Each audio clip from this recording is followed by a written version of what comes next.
This is Kimberly Rice, and you are tuned into the Secret Sauce Marketing Tasting Show, the groundbreaking podcast for business bosses, professional women, and anyone who is hungry to learn how to create the career, business, and life of their dreams by charting their own course.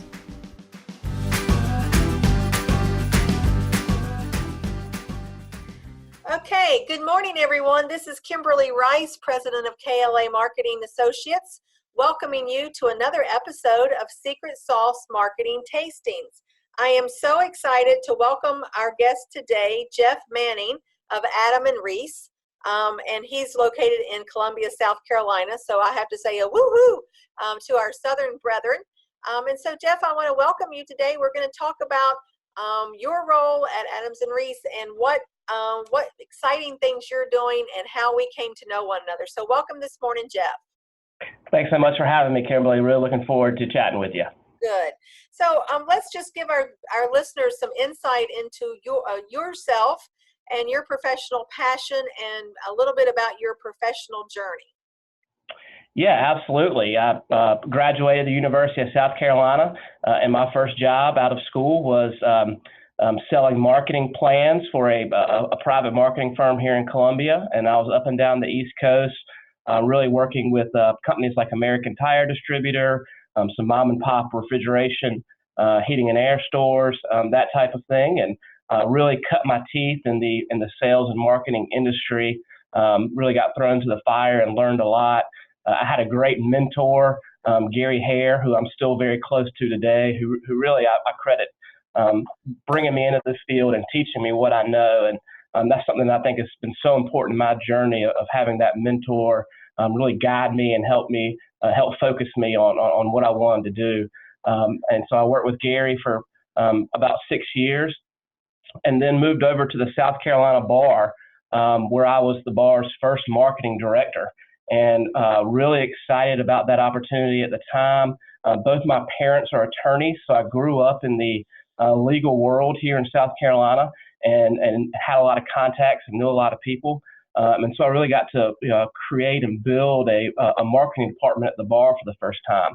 We were promoting and selling things like conventions, CLEs, publications, and of course providing resources for the lawyers of South Carolina. Really loved that part of the job and loved working with lawyers. And then right at 5.5 years ago, Adams and Reese came into the South Carolina market and merged with a firm here in Columbia. And I got called by a headhunter and went down to meet with the CMO, Ann Wallace, in New Orleans, and was asked to come on in a business development role at Adams and Reese, and have been here ever since. And really enjoy my role and enjoy this firm. Just to give you a quick background on Adams and Reese, we have offices from Houston to DC. We kind of title ourselves the Southeastern Conference Law Firm because that's really where our footprint is. And we are in mostly in capital cities in our states and have several offices in Florida.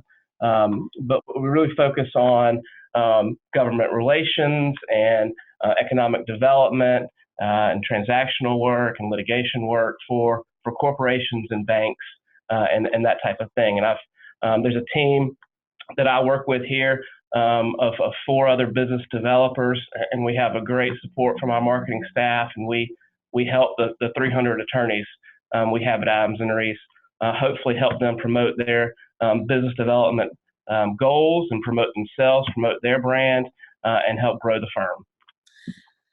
Well, that sounds very, very exciting, Jeff. I would imagine that you are not sitting around waiting for anyone to come tell you what you need to get done.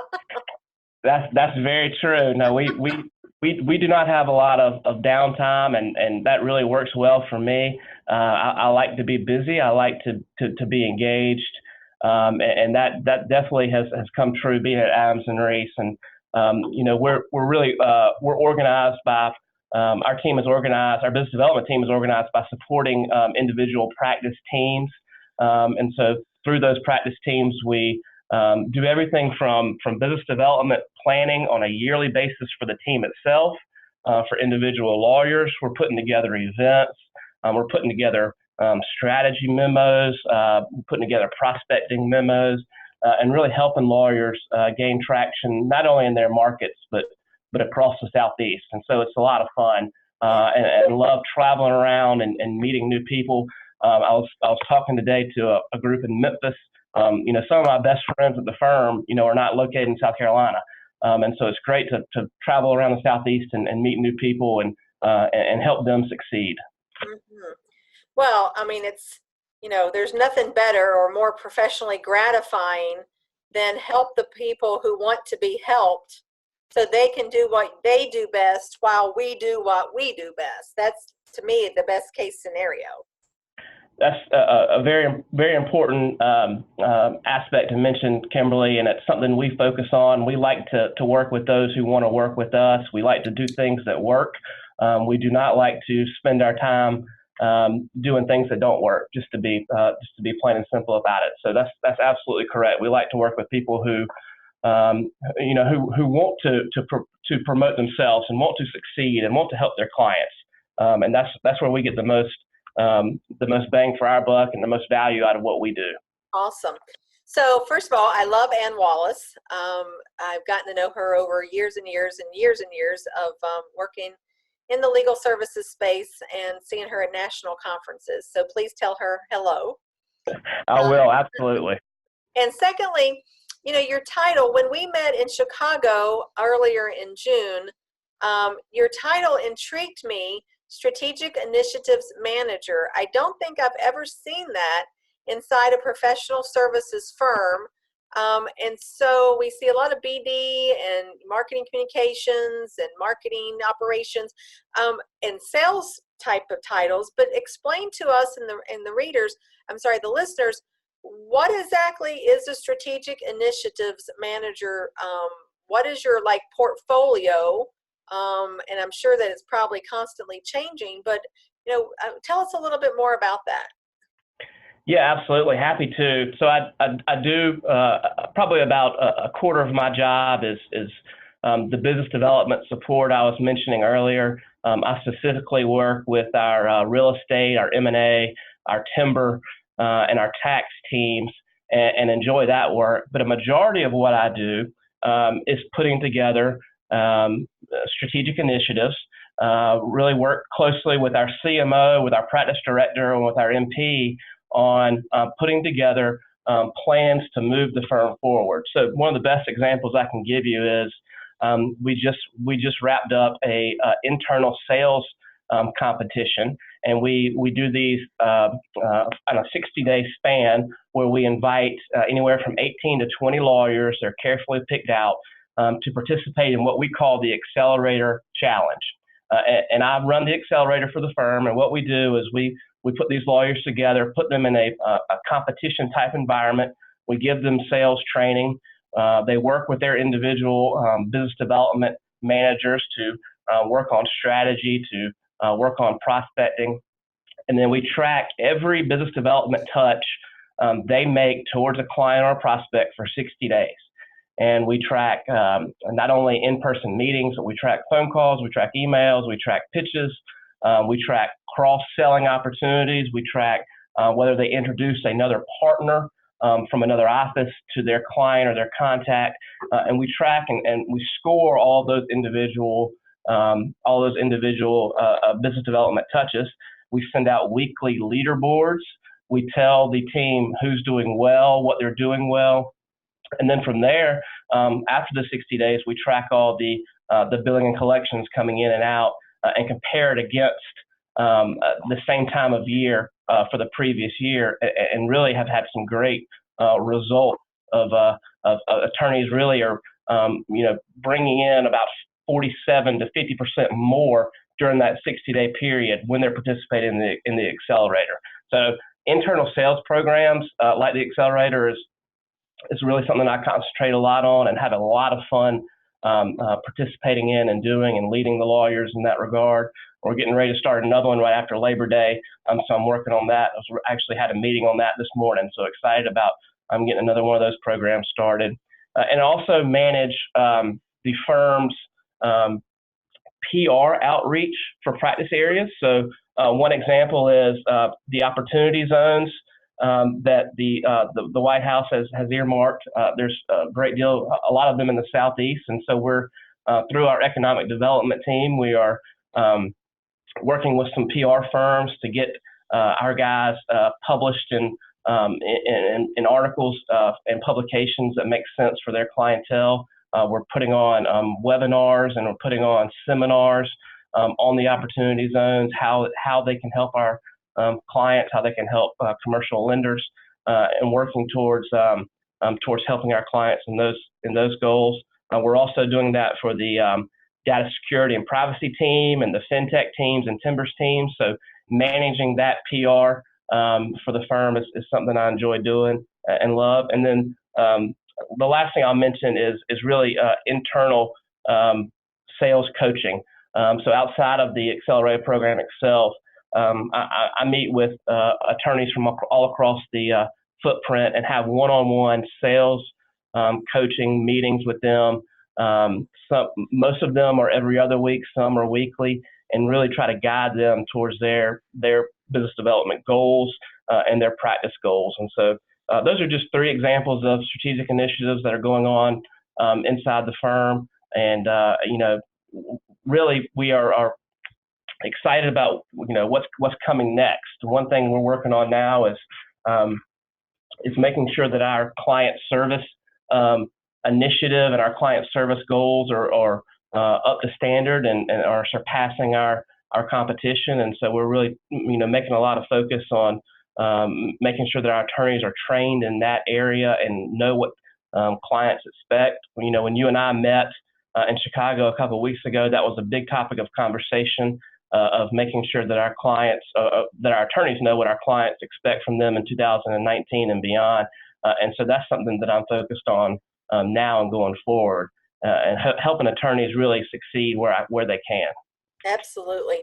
Well, that's very impressive. It's very impressive. It sounds very exciting. I can tell you're very passionate about it, which is, it's easy to do when you are met with so much. Sounds like you have a lot of support, and then you're working with the folks who are really caring about moving their business forward. So I'm just curious, I haven't been was in-house for many, many years, and how the role that culture plays in innovating new processes, to actually call it an internal sales program, at a time would have been unheard of and even less accepted by your attorney clients. So share with us a little bit about, what has taken place to shape the culture such that the firm and the attorneys accept, the fact that they are in sales training, that what they are doing as part of, they're building a business in legal services is sales, literally, of business development and attracting new clients. Yeah, you're so right, Kimberly. Culture is everything. Sales is no longer a dirty word. And I really would argue it never should have been. Right. But you really, to answer your question, culture starts from the top. We mentioned Ann Wallace earlier.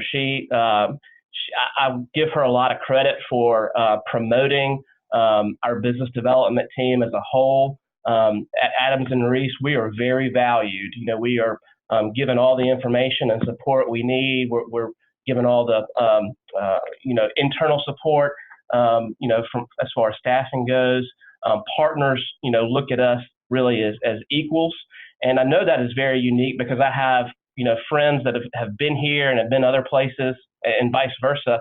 And that experience I don't think is very prevalent. And so I consider myself very lucky to be on this team and to work at Adams and Reese. And then the 2 managing partners, our last 2, Giff Thornton currently now and Chuck Adams before Giff, have been very forward thinking and very business development focused, and have always supported us and our team. And they really look to us for advice on what the firm should be concentrating on and what we should be doing next. And then they look to us to really run and execute those goals that they come up with. So I really just can't say enough about GIF and Ann and the support that they give us. Another key aspect are the practice leaders that we work with all the time. There's a group of 3 practice leaders in litigation and 3 practice leaders in transactions, and then 3 practice leaders in special business services. That's how we kind of title our 3 groups. And all those practice group leaders are supporters of business development, supporters of sales initiatives, and supporters of making sure that Adams and Reese is forward thinking. And so I really do consider myself lucky to be here, and really have, just really thank my lucky stars that the stars aligned for me to be here. And I hear stories all the time. We heard some in Chicago a few weeks ago about leadership, not following through with goals they want to accomplish, or with running into roadblocks, whether it's with HR or IT or whatever. And that really is not an issue at Adams and Reese, and I consider myself lucky because of that. That it is exceptional.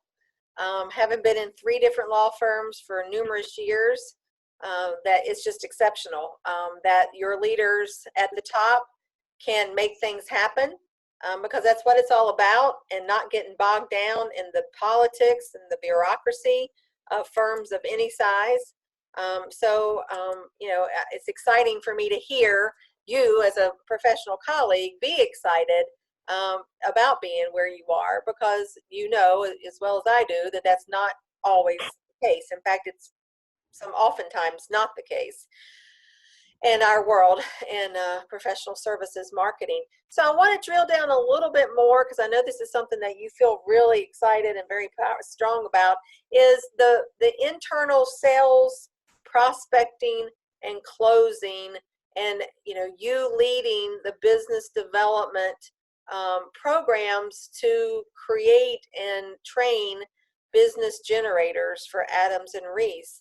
And so can you just kind of give us an overview or a case study of, from someone starting your program, what does that look like as far as, do you work with particular classes or practice groups or all of those? Are they selected? Do they have to go through a vetting process to be selected? So can you just give us some insight about how that process works? And, how long does it last? Is it a multi-series thing? Do they have homework? I mean, there's lots of different, models out there. I'm just curious about, how you've come to have what you have and how that works. Yes, absolutely. We call that program the Accelerator Challenge. And so really at its face value, what it is a 60-day program where we work with the practice group leaders, we work with the managing partner and the BD team to pick out anywhere from 18 to 20 attorneys at all levels, from the associate level to the most senior partner. And we're looking for people, like we mentioned before, that we want to work with. And so we get 18 to 20 of those. And just for example, in the last year, we've had 3 separate iterations of the Accelerator Challenge. So we have 3 different 60-day periods, 3 different groups. But we about a week before the program starts, I call all those attorneys and let them know that they've been selected. Our managing partner does the same and lets them know that this is not just an add-on to your workday. This is an honor to be asked to participate in this program, and they should take every advantage of promoting themselves and their business during that time.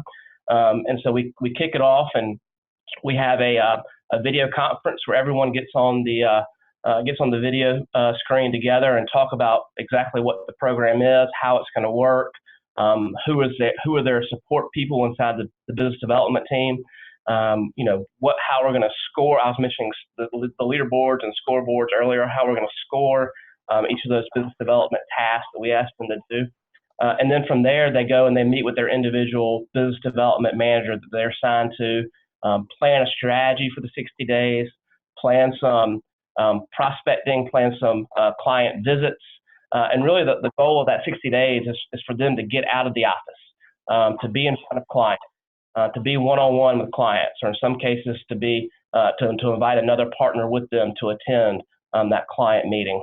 and they're in constant conversation with their business development manager, talking about everything from meeting prep to follow up to are we pitching, what's the next step, and then continuing that conversation all through that 60-day period.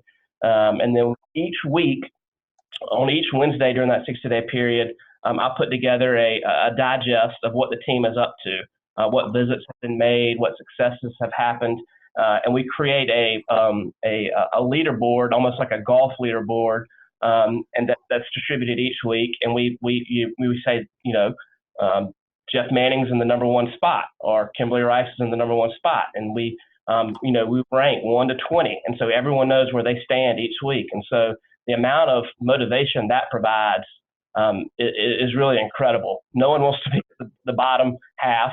Everybody's gunning for that number one spot. As soon as that first leaderboard comes out, I get calls and almost immediately asking, how did so-and-so accumulate so many points? What can I do? What am I missing? And so, the business development managers work with those attorneys and guide them along that 60-day period. And then after that 60-day period is over, we track, how they did during that period. And so, I mentioned we've done 3 of those programs so far this year, 3 of those 60-day programs so far. And that's resulted in almost 1,000 in-person client meetings, and almost 400 new matters came from those, just those 3 60-day programs. Wow. And now we're continuing to track the new matters, the new collections coming in, and the new matters still coming in from those clients they met. And on average, for all 3 sessions, on average, participants have experienced a 45% increase in new matter billings and 115% increase in new matter collections. So being concentrated, being strategic, and really promoting and pushing these men and women out the door to go see clients, that works. Having internal motivation and having a leaderboard, those things work. Of course, you're always going to have people that say that's silly, or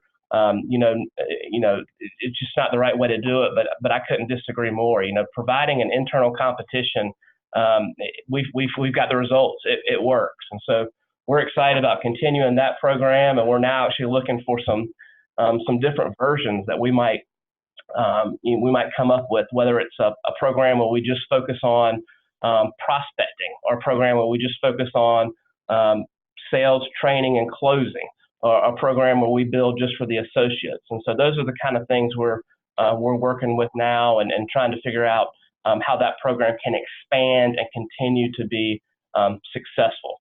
And the last thing I'll mention is, people love to be recognized and to get rewards. Well, what we decided to do for the first program this year, we bought one of those professional wrestling belts that the WWE wrestlers got in the ring. And so we handed that belt out to our first winner, and that belt has now changed hands 3 times.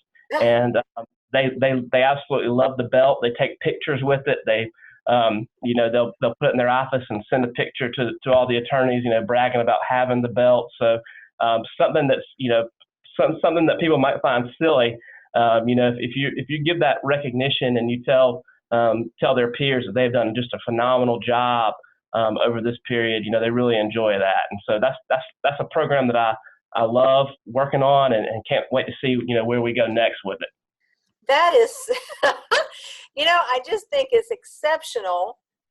Things that we have known all along about this internal competition piece, that lawyers and professional services folks, because they are, they have the business development responsibility, that they do respond to, there's a reason that they have sales contests in corporate America, right? I mean, in realty and all these other types of things, because people are motivated to compete against one another. And so, and it takes a certain type of person to do that. That is phenomenal. It's so exciting to hear. And of course, I would imagine that with the programs, that there are all types of ancillary incentives as far as, people receiving recognition that they can brag about, or they can, they have the belt, or they're at the top of the leaderboard that they can push out to their social media channels. I mean, is that something that you encourage, your team encourages, to help that have them leverage, their progress, and to be somewhat of a, to promote that? No, absolutely. We do want them to promote that, and we have had some success in that regard. And I think people are really excited about the challenge. What's exciting for me is now people are asking to be selected and asking to be a part of it, which really tells me that what we're doing is right and working. And so we're really excited that our past participants have talked it up to their peers. And it's working. So we're excited about that. And the other thing I'll mention real quickly, Kimberly, is we also, you mentioned a few minutes ago that we all know this has worked, and corporate America is a great example for it. We also focus on the basics. We also, during this program, we give points for updating your LinkedIn profile, for updating your headshot, for updating your bio, for cutting down all the garbage that's in there and really getting to the point of the matter. And so we're not just asking them to go, to go knock on doors cold turkey. We're really focusing on the basics and making sure that the basics are covered. And that's been a really part of the program that I've also enjoyed. And I think our attorneys have really responded to that as well. Awesome. Well, that's just so exciting to hear, and kudos to you and your team, because we've often referred to over decades, it's like herding cats to get folks to participate or cooperate or whatever, and to actually turn that table and have them coming to you. And creating that supply demand in your favor versus what most of us have done much of our careers trying to herd cats. It's very uplifting and gratifying, and most importantly, is it produces results, and they're tangible results that you can verify through the various metrics that you're measuring it with. Yeah, I think if, we all know lawyers so well, if we can show a lawyer that something has worked for one of their peers or someone they respect or trust, then they'll really take that step. But what this program has done is you hit the nail on the head, is it's created a sense of internal wanting to be part of something like that. And so we're really excited about that aspect of it. Well, that's phenomenal. Good. Kudos to you and your team. So I want to pivot for a minute. Something that we exchanged ideas about in our pre-interview exchange was that you mentioned how strong and effective communications is such a non-negotiable skill for the successful lawyer. This happens to be one of my favorite topics of all times. In fact, yesterday I was just presenting a CLE for the New Jersey State Bar.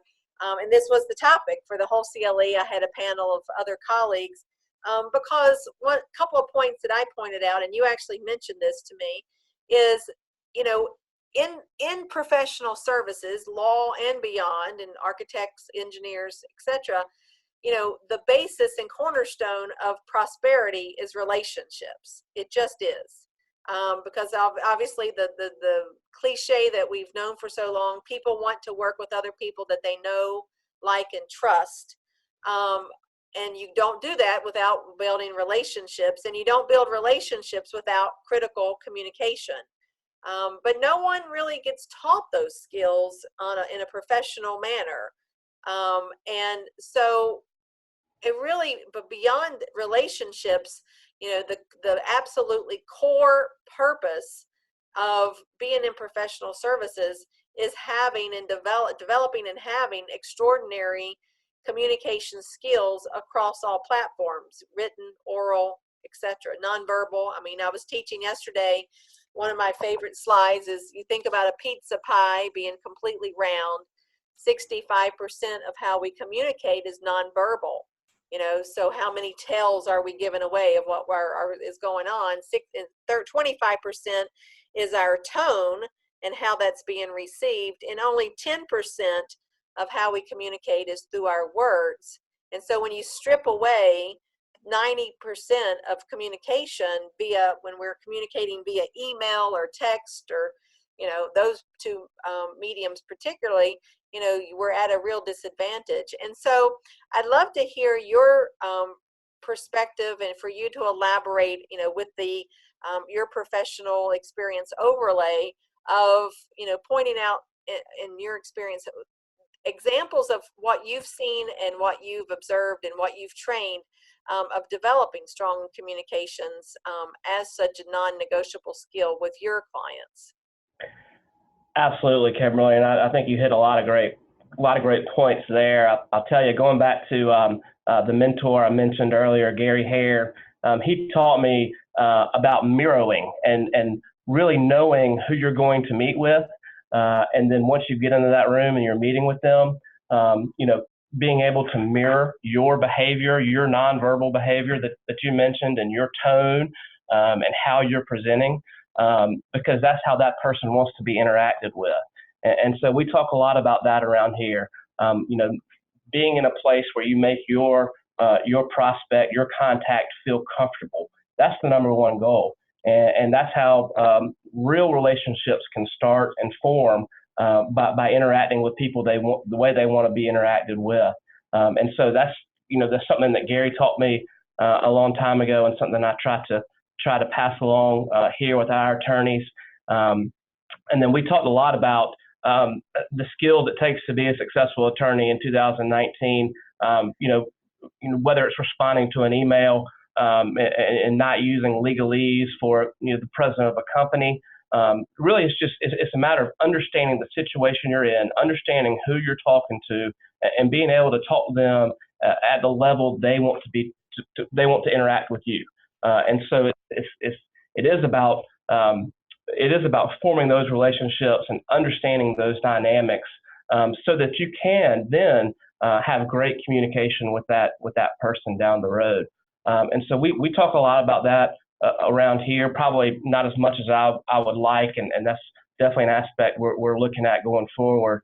But you hit a lot of great points of being sure that you work on those skills, that you learn to speak correctly, and how that person wants to be spoken to, learn how to write, learn how to interact, and that's such a key skill on the communication side.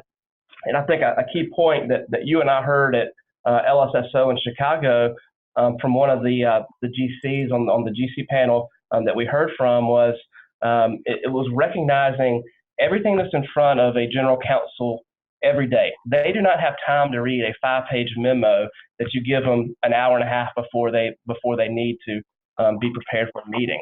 You have to learn how to interact with each of your clients, learn what's all on their plate so that you can make it easy for them. That's the number one goal, is making it easy for them. And that's the part of being a good communicator. If you're a good communicator, you're able to make tasks easier for your clients and for your contacts. And so that's a focus that I love reading about that. I did a training about a year and a half ago on being an active listener, and I think that's such a key skill for all professional services people, especially attorneys, because attorneys love to talk and they love to talk about themselves. One of the things I say all the time is, if I tell my attorneys, if you already have a meeting with a new prospect, they already think you're good at what you do, or they wouldn't let you in the door. So don't spend that time giving them your bio. They don't care about what you did in law school. They care about how you can help them now. And so that's part of being a good communicator, is realizing when to talk and when to listen. And so that's like you. That's a subject that I'm very focused on, and I'm still learning about. And I love to read the information. I would have loved to have been at your seminar yesterday, because I know I picked up a lot of good nuggets. So that's definitely something we're focused on going forward. Wonderful, wonderful. Well, one of the things, so I talked extensively about active listening, the power of active listening. We talked about client sustainability through communications, communicating with confidence, which is a real issue for professionals. And one of the things, we had a room of about, 55 or so lawyers. And one of the things that is always interesting to me, because I'm a big intuitive, we talked about Myers-Briggs and measuring our own respective communication styles, and that impacts how we communicate with others and how we read others, which I think is so important to understand what's going on with other people. Because ultimately, we talk as business development professionals and business strategists, we talk so much about sales and business, getting out, relationship building, reputation enhancing, client service experience. But at the end of the day, all of that we have to have buttoned up. But at the end of the day, it's not even about us. It's about the client, right? Right. And 100%. too many people, not even just focused on law, but too many people who, we all have someone that we report to. We all have, quote, a boss. And, our bosses have bosses. Everybody, because we have clients, they are the boss. And without them, we don't have businesses, we don't have enterprises, etc. But it's really, and I teach this a lot, and have written extensively about it, it's developing or tweaking that service mindset. That's Right. it. Because if we have that service mindset, how can I help you? How can I protect you? Whatever that is, but it's service, that we step outside of our own ego and our own self-driven motivations, and we focus on doing what's best for the client, the prospect, and everything flows from that.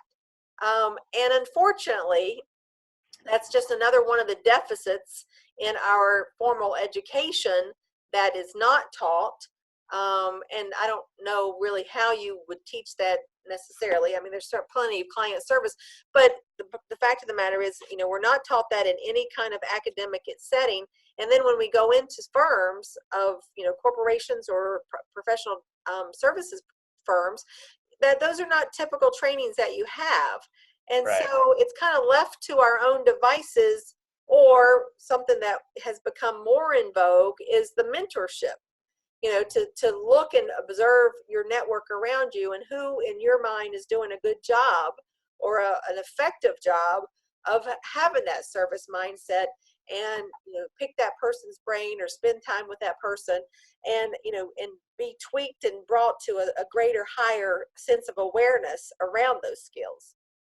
You hit the nail on the head, and we try to tackle that task by providing mentors for our associates at a very young level. And so they're actually in associate training right now in New Orleans, and one of the aspects they're going to learn about is they're going to participate in a fictional but very real pitch competition where they will work with a mentor to learn how the client or the contact relationship came about, how the prospect relationship came about, and then what to do next. What's the next step?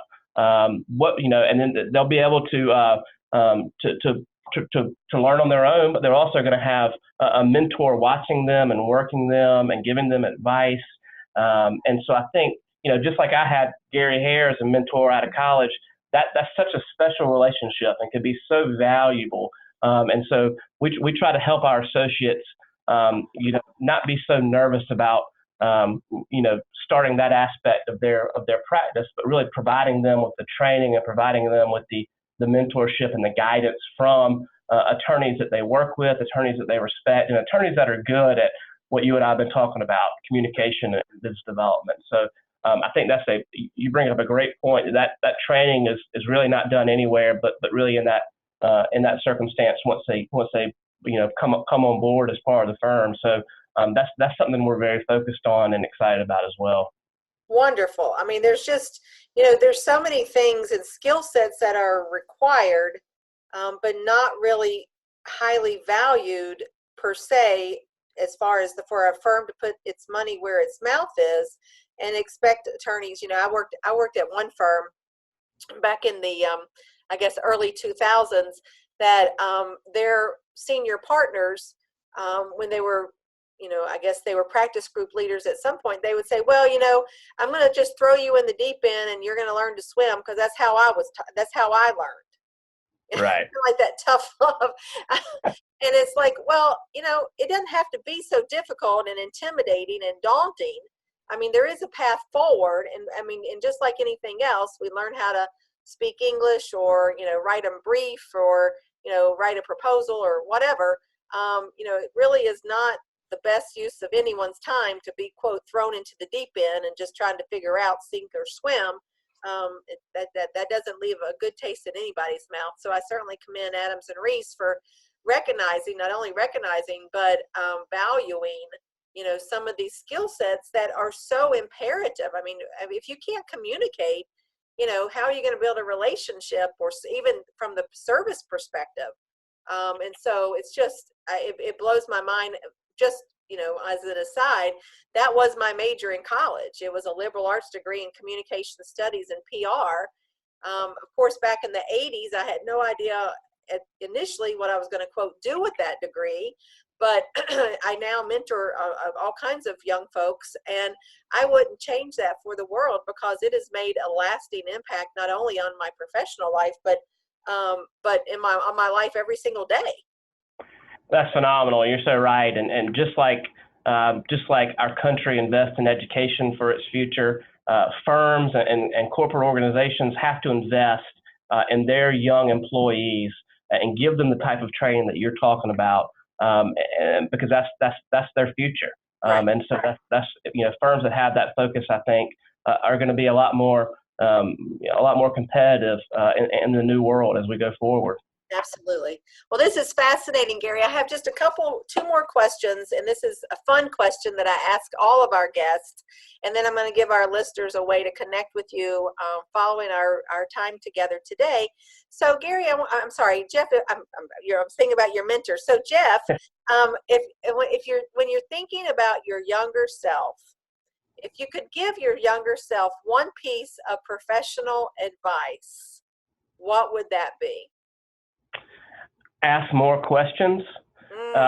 When I was right out of college, I was more of the I wanted to learn by seeing, and I liked and that's there's something to be said for that, and I think just like we're talking about with modeling and mentoring, there's something to be said for that. But I was one of those that didn't want to seem like or feel like I didn't have the answer, so I wouldn't ask a lot of questions, and I think that is. Really, if I could change anything, if I could go back 10 years to my mid-20s, I would tell myself, start asking questions and don't stop. And that's really what I tell our attorneys is go into a room and ask questions and let people talk and let people tell you the answers. Because I think that could be so valuable, especially for a young person, a new employee to an organization, no matter what it is. Don't feel like you have to know all the answers. They hired you. Our clients hire us because they believe in what we can do. They already believe that you're capable. So just start asking questions, because that's how you get to what you were talking about earlier, being a servant provider, being in the service mindset, and that's how you learn what people need, what people want, and that's how you advance your career. So if I could go back, I would ask more questions. Excellent answer. Yesterday at our CLE, one of my colleagues, she had an interesting slide up on the screen. I don't know exactly the context, but it struck me, and it's so simple. It's just so ridiculously simple, about advancing relationships and the communication journey. Her 2 words she actually put up this quote from somebody. I don't know if it was Pablo Picasso or George Bernard Shaw, and I'll find it. I'll send it to you. But 2 words: be curious. Right. Bam. Be curious. I've always, I annoy people in my personal life because I ask questions they feel like they're being cross-examined in some type of interrogation. I've been told this many, many times. But when you peel back the layers, it's not with a critical view or judgment. It's literally, I'm curious. I'm curious, to learn. Even if I think I know something, I don't know the way you do it. Maybe it's I have a mentor who says, well, that's an interesting, unique point of view.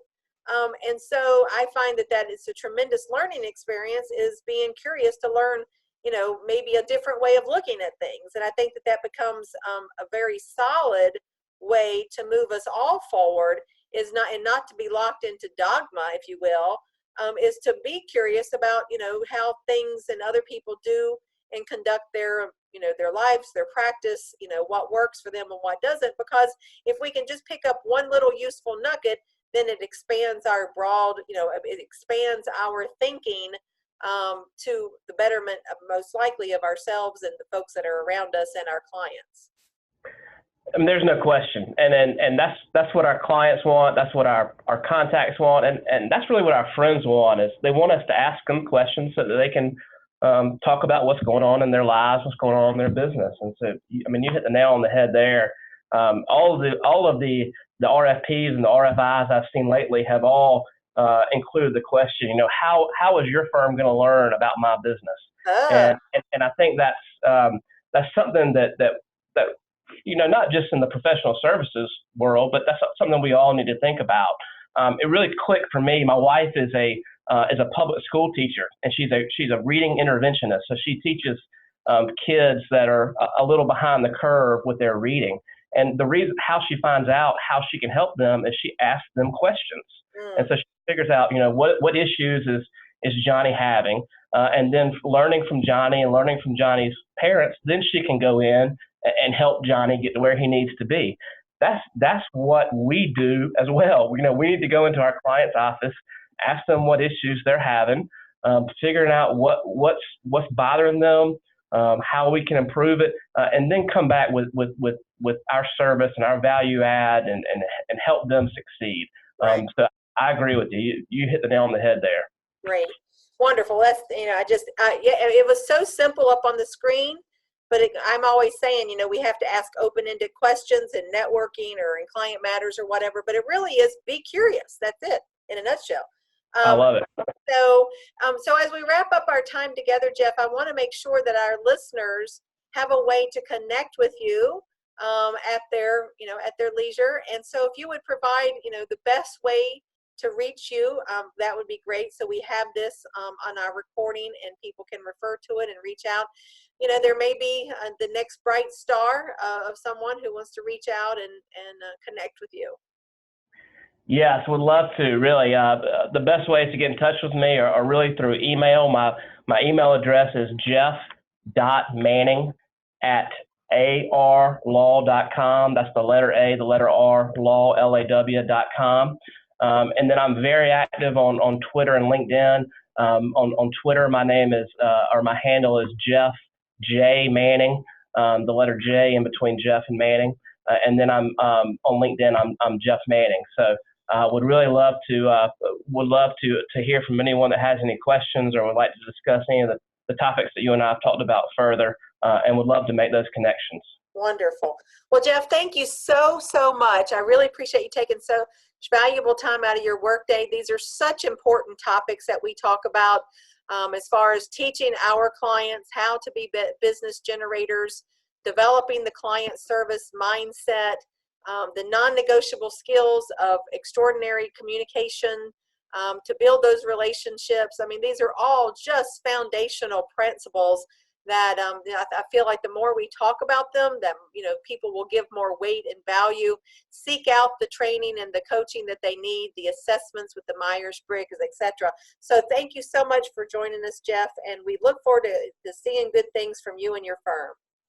Thank you for having me, Kimberly. Really enjoyed it.